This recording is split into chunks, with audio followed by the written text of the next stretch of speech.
আবু হুরায়রা রাদিয়াল্লাহু তাআলা আনহু বলেন, রাসূল সাল্লাল্লাহু আলাইহি সাল্লাম বলেছেন, আফজালুস সিয়ামে বাদা রমাদান শাহরুল্লাহিল মুহররম।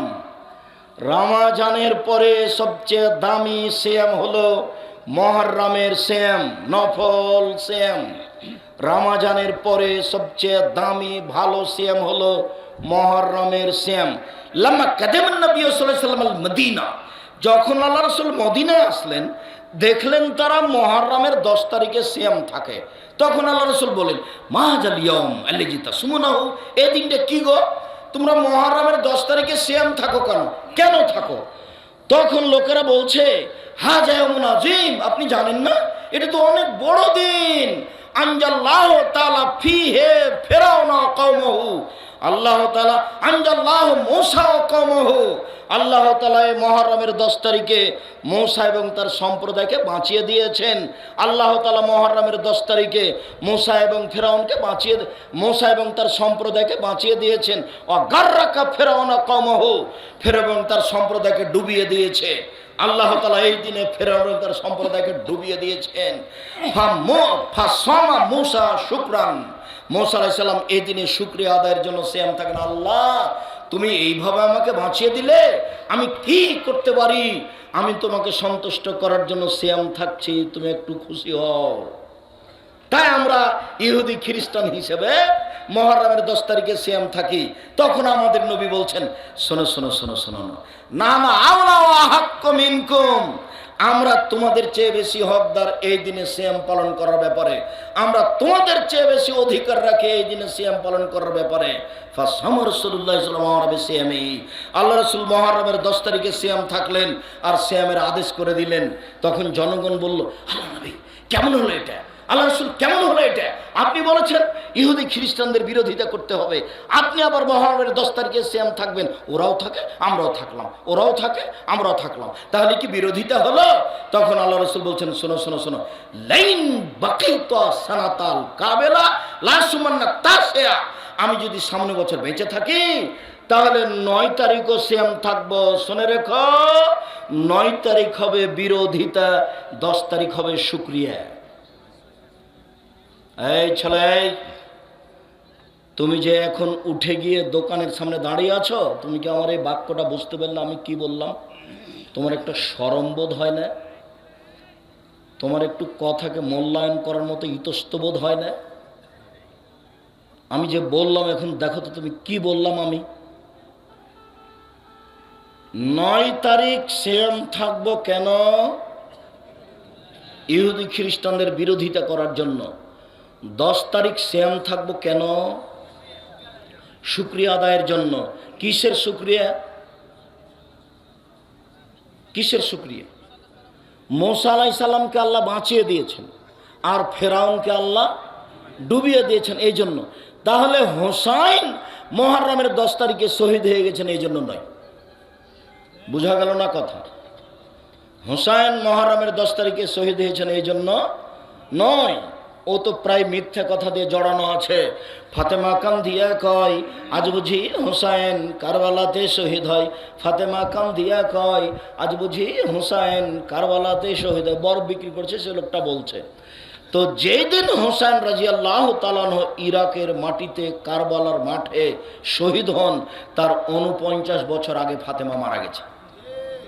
কতদিন আগে? 49 বছর আগে। তা আজকে ফাতেমা কাঁদবেন কি করে? এর নাম বক্তব্য। চাঁপাই নবাবগঞ্জের বক্তব্য, তাফসির মাহফিল। বেটা তাফসির মাহফিল করছে এইসব যে লেখার কাহিনী দিয়ে। মুফাসসিরও জানে না যে কি বলছি, জনগণও জানে না যে কি বলছি। আন্ধা কো আন্ধা পড়াতা হয়। তোমার গায়ে একটু বাধা লাগে না? তোমার গায়ে একটু রক্ত নেই, সব পুজ। আমার গায়ে একটু বাধা লাগে, আমি এরকম তাফসির মাহফিল সহ্য করি না।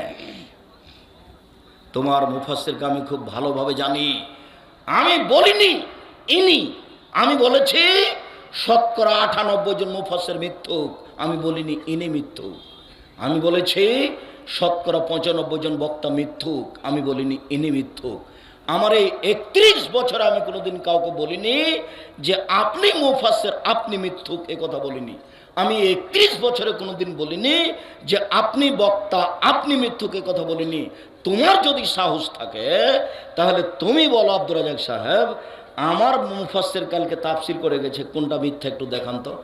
তাহলে তোমাকে দেখানোর জন্য আমি প্রস্তুত আছি, কথায় কথায় পাতায় পাতায় দেখবো। এরকম তাফসীরের নাম মানুষের সামনে দিন প্রচার নয়। মানুষের সামনে দিন প্রচার হচ্ছে ওয়াজ নসিহত, সালাতের উপরে কথা, হজের উপরে কথা, খাওয়া পান করার উপরে কথা। এর নাম হচ্ছে উপদেশ। কি যে বললো ঘন্টার ঘন্টা এইসব জুলেখার কাহিনী বলতে বলতে, আর আমরা বাদাম খেতে খেতে বাদাম যা কিনেছিলাম সব শেষ। ও আবার শেষে বলছে যে তাফসীর তো করলাম, 2 দিন লাগবে আরো তাফসীর করতে। আল্লাহর কসম, ওরকম তাফসীর পৃথিবীর কোনো মুফাসসির করেনি। আপনারা যদি বাস্তব পরীক্ষা করেন তো তাফসীর ইবনে কাসির বাংলা পাওয়া যায়। আপনি মুফাসসিরকে ওইদিকে তাফসীর করতে লাগাবেন আর বলবেন সূরা বাকারার 15 নম্বর আয়াত থেকে আপনি তাফসীর করেন, আর আপনিও বাংলা তাফসীর ইবনে কাসির দেখতে থাকবেন। এক জায়গাতে মিল খাবে না গো, এক জায়গাতে মিল খাবে না। আন্ধা কো আন্ধা পড়াতে হয়, অন্ধকে অন্ধ পড়াচ্ছে। আর আমাদের ছেলেরা বলছে আব্দুর রাজ্জাক সাহেব আমাদের তাফসীর মাহফিলে আসবেন, আমাদের তাফসীর কমিটির সভাপতিই নেই, সেক্রেটারিই নেই।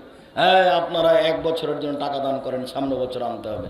কত যে টাকা পয়সা উঠাচ্ছে, কি যে হবে তোমাদের আমি নিজে বুঝি। আমি একবার চিন্তা করি, মানুষ যে আমাকে নিজে থেকে কিছু টাকা পয়সা দিল বক্তব্য দিতে গিয়ে, এইটা যদি বিচারের মাঠে আল্লাহ ধরে তা আমি কি বলবো। তবে আমি কোনোদিন চাইনি, আমি কোনোদিন বলিও নি। যখন কিছুই দেয়নি তো আমি গাড়ি ধুটে চলে আসছি রংপুর থেকে। তো আমি মনে করছি এই সময় যদি আমার মুখটা একটু বিবর্ণ দেখে তাহলে আমি প্রমাণ করে দিলাম যে আমি টাকার পিছনে দৌড়াই। আমি বলেছি যারা আমাকে 1 টাকাও দেয়নি, একবারে রংপুর থেকে পাঠিয়ে দিয়েছে, ময়মনসিংহ থেকে পাঠিয়ে দিয়েছে, মানিকগঞ্জ থেকে পাঠিয়ে দিয়েছে, 1টা টাকাও দেয়নি, ওরা যদি আমার মুখের বিবর্ণ প্রমাণ করতে পারে আমি জাতির সামনে কথা বলবো না। ওরা যদি আমার মুখের বিবর্ণ প্রমাণ করতে পারে, আমি টাকা পয়সার পিছনে কোনোদিন ঘুরিনি, টাকা আমার পিছনে ঘুরে। সম্মানিত দিনী ভাই বোন, আমি আপনাকে অনুরোধ জানাচ্ছি, আল্লাহর কসম, ধর্ম প্রচার করতে এসে পরকালকে হারাতে রাজি নই। আমি ধর্মের নামে মিথ্যা কথা বলে পরকাল হারাতে রাজি নই। আপনার আমি একটু পরিবর্তন চাই, আপনি আমার দিনী ভাই, আপনি আমার দিনী বোন, আপনার আমি কল্যাণ কামনা করি। রাসূল সাল্লাল্লাহু আলাইহি সাল্লাম 4টা জিনিস কখনো ছাড়তেন না, দেখে আপনার মনে থাকে কিনা। হাফসা রাদিয়াল্লাহু তাআলা আনহা বলেন, আরবাউন লা ইয়াদাহুন্না, 4টা জিনিস আল্লাহ রাসূল কখনো ছাড়তেন না। 1, আশুরা মুহররমের 10 তারিখের সিয়াম। 2, ওয়াল আশর, যুলহিজ্জার 1 থেকে 9 পর্যন্ত সিয়াম। কতদিন? হজের মাসের 1 থেকে 9 পর্যন্ত সিয়াম। 3, সালাসাত আয়ামিন মিন কুল্লি শাহরিন, প্রত্যেক মাসে 3 দিন সিয়াম। 4, রাকাত আল ফজরে, ফজরের 2 রাকাত সুন্নাত। এইদিকে এই ছেলে আমার দিকে দেখো তো তোমার মনে থাকে কিনা। 4টা জিনিস আল্লাহ রাসূল কখনো ছাড়তেন না। 1, মুহররমের 10 তারিখের সিয়াম। 2, যুলহিজ্জার 1 তারিখ থেকে 9 পর্যন্ত সিয়াম। 3, প্রত্যেক মাসে 3 দিন সিয়াম।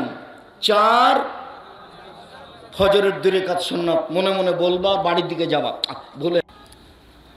ইবাদতের জগতে সবচেয়ে শক্তিশালী ক্ষমতাধর ইবাদত হলো দান।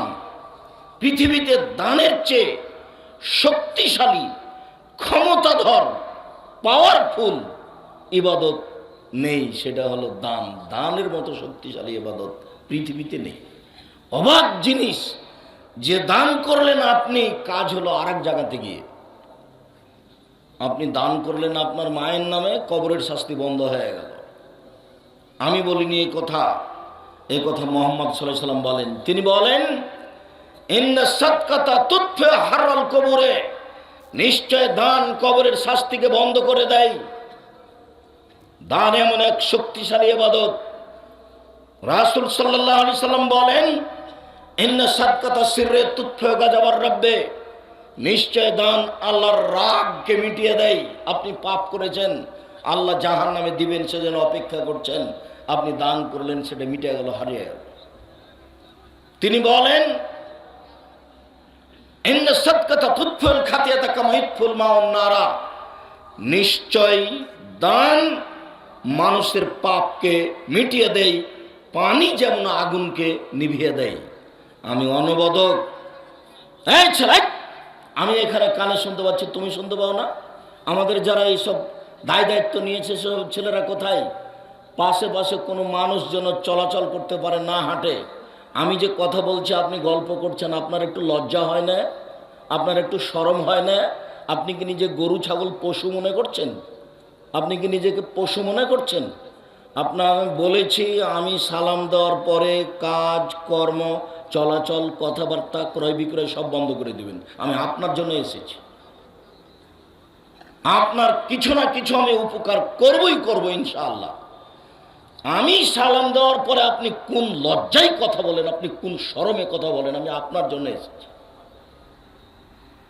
কেন আপনি ওখানে দাঁড়িয়ে আছেন? কোন সাহসে দাঁড়িয়ে আছেন? আপনার সাহসের ভিত্তি কি? কি মনে করেন আপনি? আপনার কাছে বিদ্যে বেশি না? আপনার কাছে বুদ্ধি বেশি না? আপনাকে আমি গরু ছাগল মনে করি? বল হিসাব বেটা, আমি করবো কেন? আল্লাহ বলেছেন। বুঝেও বুঝে না, ওরা অন্তর আছে বুঝে না, দেখেও দেখে না, ওরা চক্ষু আছে দেখে না, শুনেও শুনে না, ওরা কান আছে শুনে না। উলাইকা কালানাম, তারা পশু প্রাণীর মতো, তারা গরু ছাগলের মতো, তারা কুকুর শ্রীগেলের মতো। ভালো হওয়া যার বরং তার চেয়ে খারাপ। তোমার বাপ কুকুর শ্রীগেলের চেয়ে খারাপ। আব্দুর রাজাক সাহেব, কষ্ট দিবেন না, আপনাকে খুব ভালোবাসি, আমার কষ্ট দেওয়ার কিছু নেই। তোমার বাপকে যদি আমি কুকুর শ্রীগেলের চেয়ে খারাপ প্রমাণ করতে না পারি, আমি বক্তব্য দেব না। তোমাকে, তোমার মাকে যদি আমি অশিক্ষিতা প্রমাণ করতে না পারি, আমি জাতির সামনে বক্তব্য দেব না। তোমার দাদা মারা গেছে 10 বছর হলো, তোমার বাপ 10 বছর থেকে জমি ভোগ করছে। তোমার বাপ পাবে জমি সকালে, আর তোমার ফুফু পাবে জমি বিকেলে, এরকম না একসাথে? তাহলে 10 বছর হলো তোমার বাপ তোমার ফুফুকে জমি দেয়নি কেন? কি বুঝাতে চাচ্ছ? বাপ বেটা মিলে যৌতুক নিয়েছো কেন? ভিক্ষা করে খাবা। মাটি কাটার মানুষ ভিক্ষে যদি না পাও তো চলে যাওয়া ট্রেন স্টেশনে রাজশাহী, এভাবে ভিক্ষা চাইবা বাপ বেটা। ভিক্ষা করা টাকা দিয়ে চাউল কেনে ভাত খেয়ে বাদাত কবুল হবে, এটা অনেক ভালো। যৌতুকের টাকা দিয়ে চাউল কেনে ভাত খেয়ে বাদাত কবুল হবে না। ভিক্ষা করা টাকা যৌতুকের চেয়ে অনেক ভালো। দেখো বাপ বেটার মুখ খাটো হয়ে গেছে, দেখো তোমার বাপের মুখ খাটো। বেটা গৌরব বুঝো না? মানুষের বাড়িতে কাজ করে খাওয়া গৌরব থাকবে, একটা সাহস থাকবে একটা। শ্বশুরকে মানুষের বাড়িতে কাজ করে করে রমজান মাসে একটা লুঙ্গি কিনে দেবে, আব্বা আপনাকে একটা লুঙ্গি কিনে দিলাম, তোমার ভিতরে একটা সাহস কাজ করবে। মানুষের কাছে জিনিস নাও কেন? হাত পাতে তো খারাপ। আল্লাহ রাসূল বলছেন যে হাত পাতে, এটা হলো ঘৃণিত হাত, আর যে দেয় দেওয়া হাতটা ভালো। আলিয়াদুলিয়া খায়রুম মিন ইয়াদিস সুফলা, দেওয়া হাতটা ভালো নেওয়া হাতের চেয়ে। কোন শরমে শ্বশুরের কাছে চাইলে জিনিস। আর চাঁপাইনবাবগঞ্জ রাজশাহী জেলার বিবাহের শুরু থেকে নিয়ে শেষ পর্যন্ত একটা কাজও জায়েজ নয়, সবই হারাম। আমার জানা অনুপাতে একটা কাজও জায়েজ নয়, সবই হারাম। আমি সূচনাতে আপনাকে বলছি, এইভাবে সবাই মিলে বউ দেখতে যাওয়া হারাম, এইভাবে বউ ভাইনা করা হারাম, এইভাবে থোবড়া করা হারাম। সারা গ্রামের লোক ওই বেটি ছেলেটার মুখে ক্ষীর তুলে দিচ্ছে। আরে ক্ষীর তুলে দিতে হয় বউয়ের মুখে, স্ত্রীর মুখে। এ কোন নোংরা নীতি, এ কোন বর্বর জঘন্য নীতি। এই নীতিটা করে পেশাব করে দাও।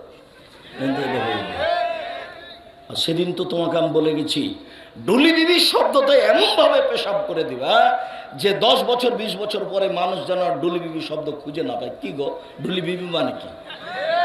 এরকম যেন হয়ে যায়। এতগুলো বেটি ছেলে মহিলা মানুষ কেন যাবে ওখানে? কোন সরমে যাবে? ঢং ঢং করে চলে যাচ্ছে আর ঘুরে বেড়াচ্ছে। কেন যাবে? কোথায় তার প্রমাণ? কোথায় ক্ষীরকাঁচির প্রমাণ? কোথায় আমাটার প্রমাণ? কোথায় ছেলের পক্ষ থেকে যা লোক গেছে মেয়ের পক্ষ থেকে তার অর্ধেক আসবে, আর মেয়ের পক্ষ থেকে যা এসে ছেলের পক্ষ থেকে তার ডবল যাবে? কোথায় এগুলো? বিবাহ পড়াতে হবে আগে মেয়ের কাছে, তারপরে ছেলের কাছে। কোথায় এগুলো? একটা নীতি প্রমাণ করতে পারেন? সব হারাম। কাজী সাহেব খুব ক্ষিপ্ত হয়েছে। আব্দুর রাজ্জাক সাহেব আপনি এই কথা বলেন যে আমাদের খাতার পাতা দিয়ে পেশাব পায়খানা করে পবিত্রতা অর্জন করতে হবে, আমাদের খাতাকে টয়লেট পেপার হিসাবে ব্যবহার করতে হবে। আপনি এই কথা কোন সাহসে বলেন? আমার কোনো সাহস নেই। তোমার খাতাতে লেখা আছে মেয়ের পক্ষ থেকে 2 জন সাক্ষী লাগবে, ছেলের পক্ষ থেকে 2 জন সাক্ষী লাগবে, এর প্রমাণ তুমি করো। 4 জন সাক্ষী লাগে জেনা প্রমাণ করতে। তা আমি বিবাহ দিচ্ছি, এটা কি জেনা করালাম নাকি?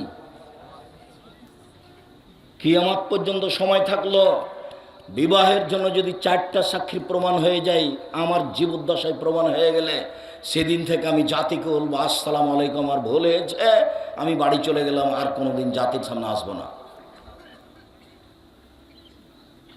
4টা সাক্ষী কেন ওখানে? 4টা সাক্ষী কি প্রমাণ করতে লাগে বলেন তো, একটু জানা আছে আপনাদের? জেনা প্রমাণ করতে 4টা সাক্ষী লাগে। আর ওর সূচনায় হারাম বলছে যে ছেলের পক্ষ থেকে পক্ষ আবার কি? আল্লাহ নবী বলেছেন যে একটা বিবাহ জায়েজ হওয়ার জন্য 2 জন মানুষ লাগে, সেখানে পক্ষ নেই, লাগবে বাপ আর লাগবে 2 জন সাক্ষী। তিনি বলেন লা নিকাহ ইল্লা বিওয়ালিন, বাপ ছাড়া বিবাহ হয় না, উকিল বাপ হারাম, উকিল বাপ হারাম। চট্টগ্রাম, সিলেট, বরিশালে সেদিন থেকে উকিল বাপই বাপ। ওই মেয়ের বাড়ি, এখন ওটা মেয়ে, ওর বাড়ি বেড়াতে যাবে, মেয়ে আবার ওকে বাপ বলে ডাকবে, ও বাপের বাড়ি যাবে। অবাক কথা, উল্টে গেছে পৃথিবী। সেদিন থেকে যে আসল বাপ ছিল সে নাকি বাদ পড়ে গেছে, এখন উকিল বাপ এসেছে। আর চাঁপাইনবাবগঞ্জ, রাজশাহীতে উকিল বাপ বাপ নয়, তবে উকিল ধরা হয়, তো বাপ ইচ্ছে তো বেঁচে আছে, ওকে মেরে ফেলেন দিয়ে আর একজনকে উকিল ধরেন। ও বাপই থাকতে আবার উকিল বাপ আসলো কেন? একেবারে নোংরা, একেবারে হারাম, একেবারে জঘন্য, যার জন্য প্রত্যেকটা নীতি একবারে পেশাব করে দেওয়ার মতো নীতি। এমন কোন মৌলানা আছে, আমি তো বলে আসছি 90 সাল থেকে, কেউ একটু লাভ দিয়ে উঠে বলে না কেন আব্দুর রাজ্জাক সাহেব আপনার কথা ঠিক নয়, আমি এই নীতি কোরআন হাদিস দিয়ে প্রমাণ করে দেব। বললেই তো হয়। দাঁড়ানো তো বহু দূরের কথা, মুখ খোলার ক্ষমতা নাই, মুখ খোলার ক্ষমতা নাই। যা বলছি এটাই চূড়ান্ত, 19-20 হবে না ইনশাল্লাহ। তবে আমি মানুষ, আমি একদিন দেখে সব কথা বলিনি। ইবাদতের জগতের সবচেয়ে শক্তিশালী, পাওয়ারফুল, ক্ষমতাধর ইবাদত দান, এ কথাই ঠিক। এর পরেও আল্লাহ নিজে হাতে দানের নেকি দিবেন না, নিজে হাতে নেকি দিবেন সিয়াম, রোজার।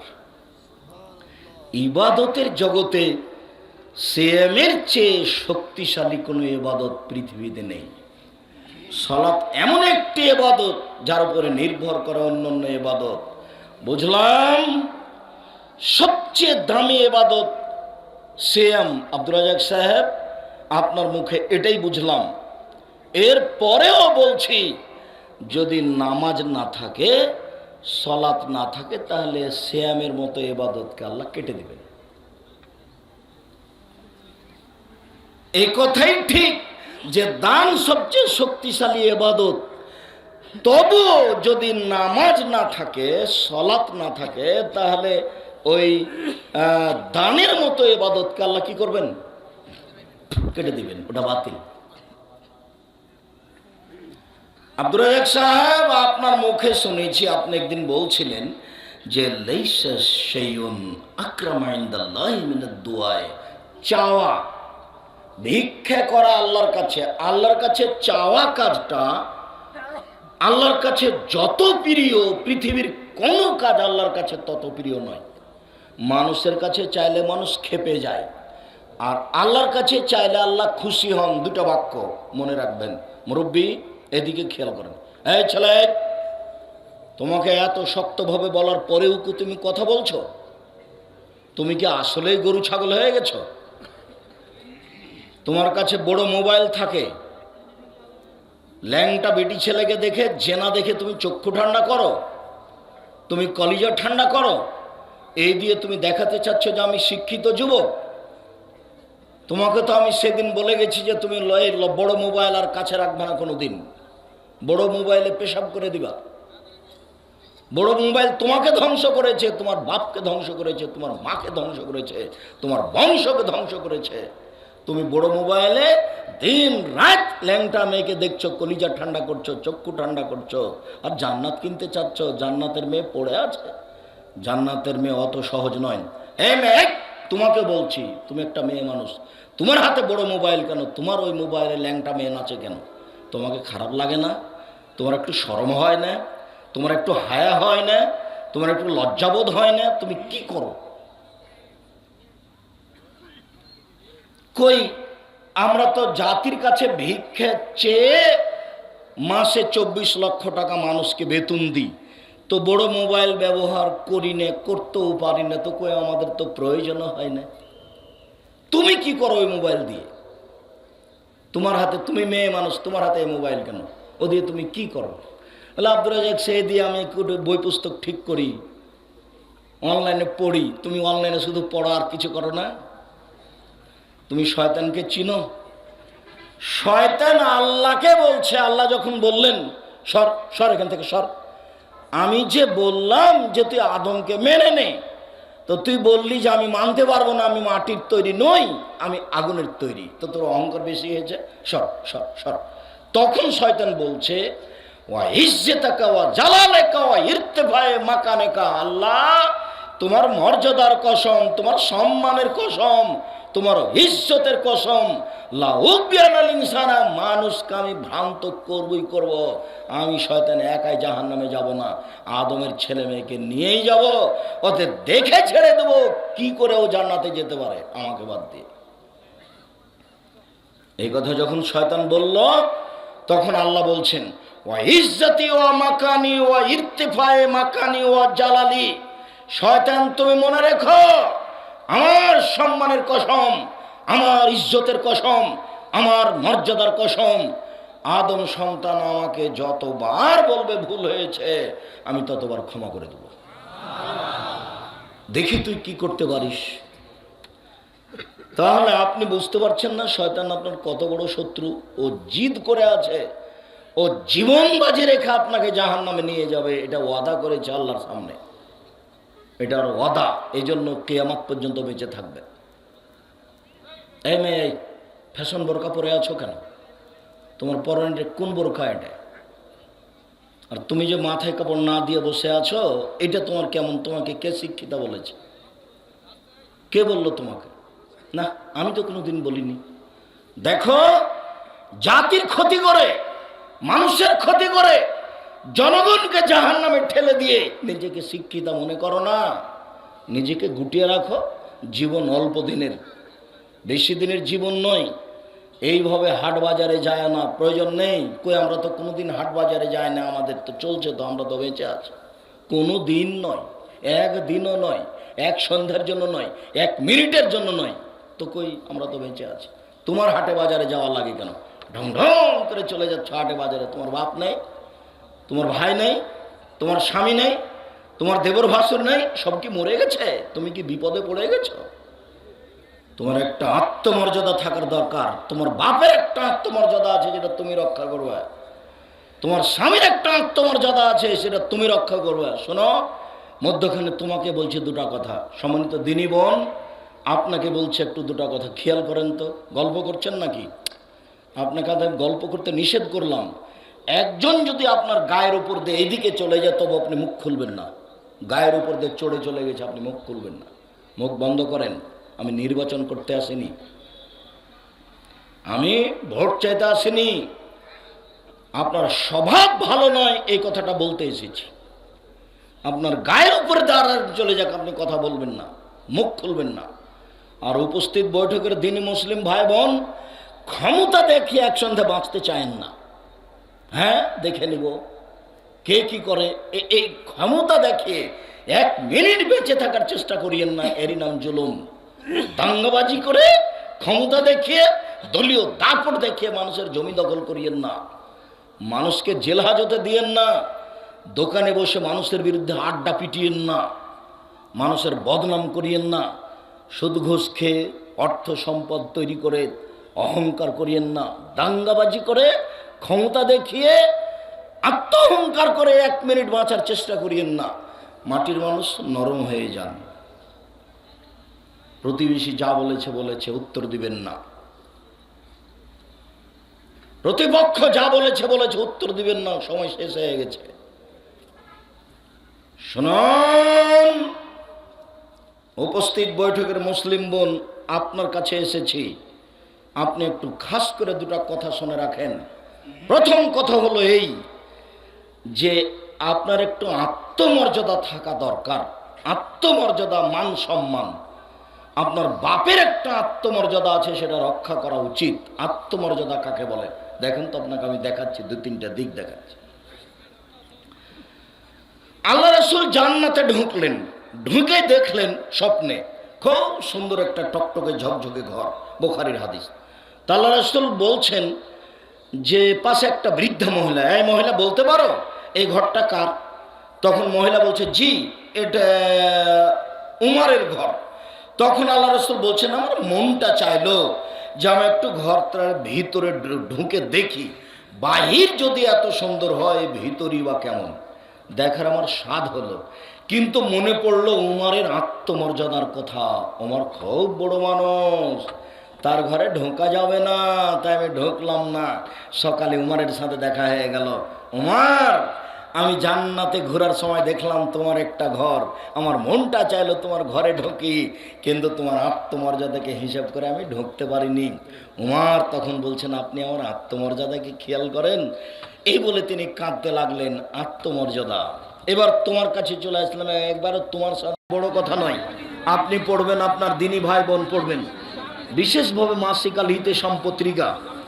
আর ক্যালেন্ডার আছে কিনা আমি জানি না। এই ছেলে, ক্যালেন্ডার আছে? ওই সকাল সন্ধ্যার দোয়া, 50 টাকা দাম ক্যালেন্ডারের, বাড়িতে ঝুলিয়ে রাখবেন, সময়ে সময়ে পড়বেন। সকাল সন্ধ্যার দোয়া ক্যালেন্ডার, সারাদিনের দোয়া পড়তে হবে কি স্যার, তার ক্যালেন্ডার নিয়ে যান। সবাই স্টেজ থেকে বইগুলি সংগ্রহ করুন, আমি আপনাদের কিছু জিজ্ঞাসার উত্তর দিই। যে আচ্ছা, মাদ্রাসার শিক্ষক গণ মাদ্রাসার গোস্ত খেতে পারে কি? এটা তো কঠিন হয়ে গেল নাকি? ছাত্ররা দাওয়াত দেবে শিক্ষককে, ওটা ছাত্রদের জন্য যায়। ওরা যখন হুজুরদের দাওয়াত দেবেন তখন হুজুরদের জন্য যায়। দিনী প্রতিষ্ঠানে হারাম টাকা নেওয়া যাবে কি? দিনী প্রতিষ্ঠানে হারাম টাকা মসজিদ হলে নেওয়া যাবে না, অন্য জায়গায় নেওয়া যাবে, তবে যিনি দান করেছেন উনি নেকি পাবেন না। মাদ্রাসা মক্তবে নিতে পারেন, মসজিদে নিতে হবে না, তবে উনি যিনি দান করেছেন তিনি নেকি পাবেন না। আর আমি আছি, সবাই বই নিয়ে যাবেন, বই শেষ হবে না ইনশাল্লাহ। এই যে আমি 10 মিনিট আপনাদের সাথে আছি, আর অধৈর্য হয়ে চলে গেলে তো কালকে আর আমি এখানে আসতে পারবো না ইচ্ছা করলে। যতই তোমরা চেষ্টা করো, কালকে এখানে আমাকে উপস্থিত করা সহজ হবে না, যদিও আমি তোমাদের বাড়ির মানুষ। বাড়ি যদি আমার দেবীনগর হয়, তাহলে মাটি কাটা আর কত দূরে হলো, আমি আপনাদের কাছের মানুষ।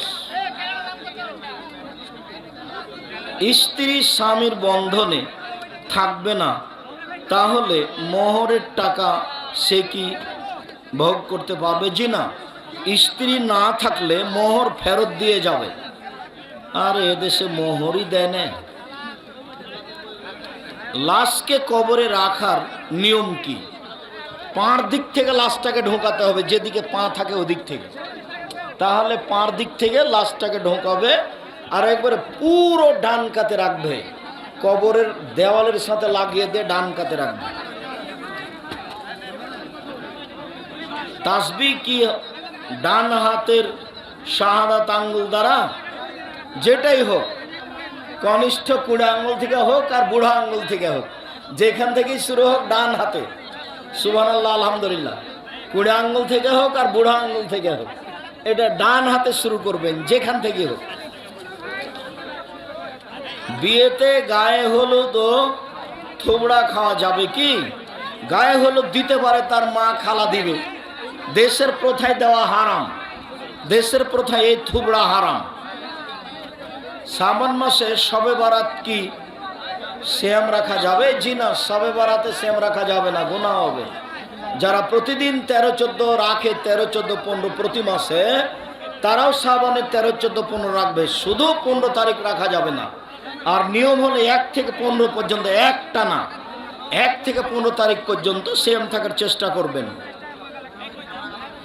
কারিয়ানা পদ্ধতিতে কোরআন মাজিদ না পড়লে কি ভুল হবে? ভুল হবে না, তবে পড়া ভালো। ভুল কেন হবে?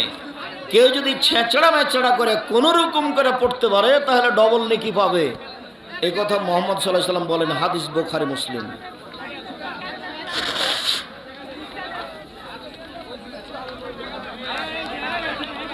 শেখ, আপনি তো বলেছেন যে স্ত্রীকে বাপের বাড়িতে 3 দিনের বেশি রাখা যাবে না, তবে বাপ মা যদি জোর করে রেখে দেয়, আচ্ছা জোর করে রাখলে রাখিও, তবে কিছু টাকা দিয়ে দিও। এই নিয়ে কত কার গায়ে ব্যথা যে আব্দুর রাজ্জাক সাহেব কেন বললেন এই কথা। আল্লাহ রাসূলের হাদিসটাতে একটু আপনি তদন্ত করবেন। আমি তো সহজে কোনো কথা এমনিতেই বলি না, তবে আমি মানুষ। রাসূল সাল্লাল্লাহু আলাইহি ওয়াসাল্লাম কয়দিন বাদ দিয়ে পূর্ণ শাবান মাস সিয়াম পালন করতেন? বোঝা যাচ্ছে যে 15, 20, 25 পর্যন্ত থাকতেন, শেষের দিকে 5-7টা বাদ দিতেন, এরকম মনে হচ্ছে। হাদিসে এসেছে ইল্লা কালিলা, তবে কয়েকটা বাদ দিতেন। বিয়ের বাড়িতে লাইটিং করা যাবে কি?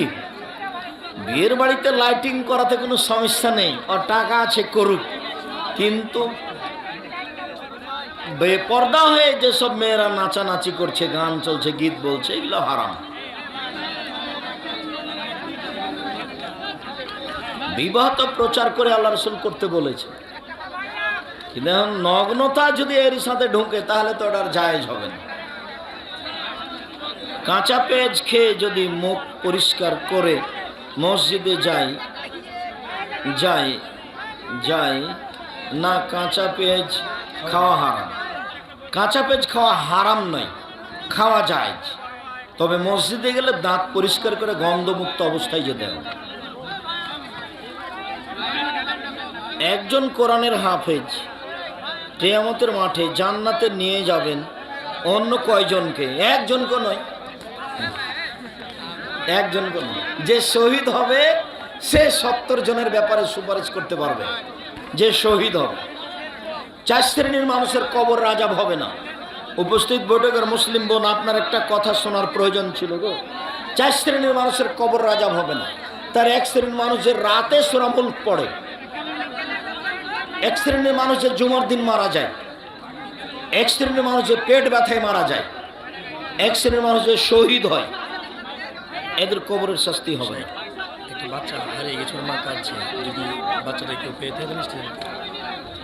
আসসালামু আলাইকুম। শাহাদাত নামে একজন বাচ্চা ছেলে হারিয়ে গিয়েছে, সামিম।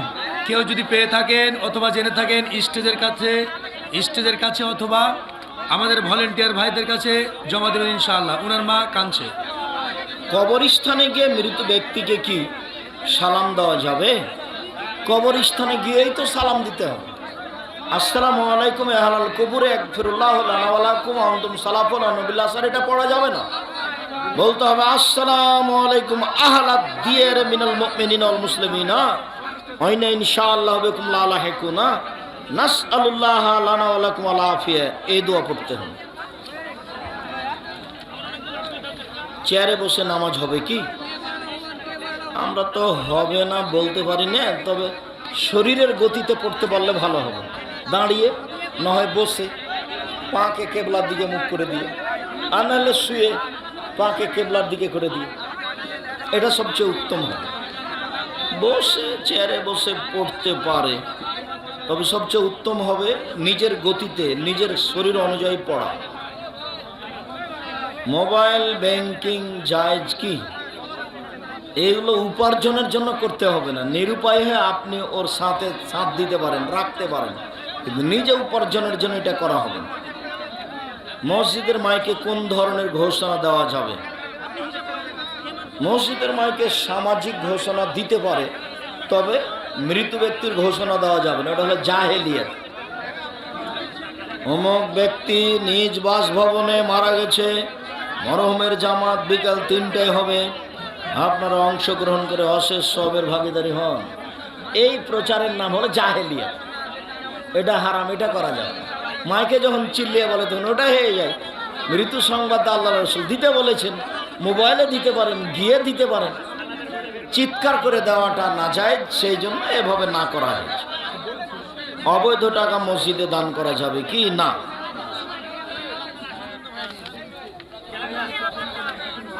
শুক্রিয়া, জাযাকুমুল্লাহ খায়ের। আপনারা এলাকার মানুষ এবং সাথে সাথে দূর দূরান্ত থেকে এসে আপনাদের এই নিজস্ব সম্মেলনকে সুন্দরভাবে বাস্তবায়ন করার চেষ্টা করেছেন, মর্মে আমি আপনাদের আন্তরিকভাবে শুকরিয়া আদায় করি, জাযাকুমুল্লাহ খায়ের। চেয়ারম্যান সহ প্রশাসনের মানুষ সহ যারা আপনারা এই সম্মেলন বাস্তবায়নের সহযোগিতা করেছেন, আমরা সকলের কল্যাণ কামনা করি, আল্লাহ তাদেরকে জাযায়ে খায়ের দান করুক। যারা যুবকরা এই ব্যবস্থাপনায় প্রাণপণে চেষ্টা চালিয়েছে, কত সমস্যার মুখোমুখি হয়েছে, বলছে যে একটা দিনই কাজ জালসা করতে যে কত সমস্যার মুখোমুখি হচ্ছে, আর কত যে জবাব দিতে হচ্ছে আপনার পক্ষ থেকে। মনে হচ্ছে যে আপনার দোষ ত্রুটি নিয়ে মানুষ সাগরে ভেসে বেড়াচ্ছে। তো তোমাদেরকে আমি বললাম, যুবক তোমরা একটু পাল্টা ওকে বলো না যে আপনার হুজুরকে একটু বলতে বলেন তো, একটা বাক্য বলুক যে আমার জীবনে আমি বক্তা 20 বছর থেকে অপ্রয়োজনীয় বাক্য বলিনি, বলুক দেখি। আর বলুক যে আমি কোনোদিন মানুষকে হাসানোর জন্য কোনো কথা বলিনি, আর বলুক যে আমি কোনোদিন একটা টাকা পাথেও চাই না।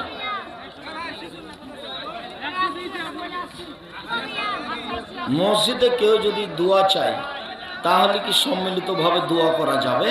জি না, ওটা তো বিদআত। দোয়া করা তো একটা গুরুত্বপূর্ণ ইবাদত।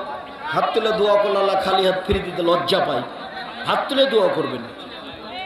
মসজিদের সবাই মিলে দোয়া করা যাবে না হাত তুলে। হাত তুলে শুধু দোয়া করতে হবে পানি চাইতে গিয়ে, ইস্তিসকা, তাছাড়া আর নয়। বাকি ব্যক্তিগতভাবে আপনারা তার জন্য দোয়া করবেন, এটুকু বলতে পারেন। মৃত ব্যক্তির ভিডিও আজ শোনা যাবে কি?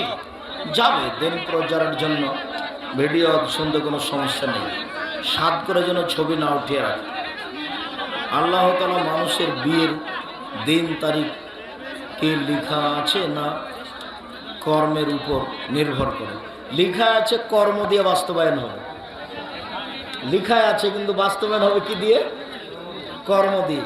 আর আপনি কাল থেকে মনে করেন না যে কর্ম দিয়ে যদি হয়তো করবই না কিছু, তো কিছু যদি না করে ওটা তোমার তাকদীর, দিয়ে কি খাওয়া? কিছু কর্ম করাই লাগবে, তাকদীর কর্ম দিয়ে বের হবে, এটাই ঠিক। আপনাকে বলা লাগবে না, আপনার ক্ষমতা দিয়ে পৃথিবী চলে না, কার ক্ষমতা দিয়ে চলে?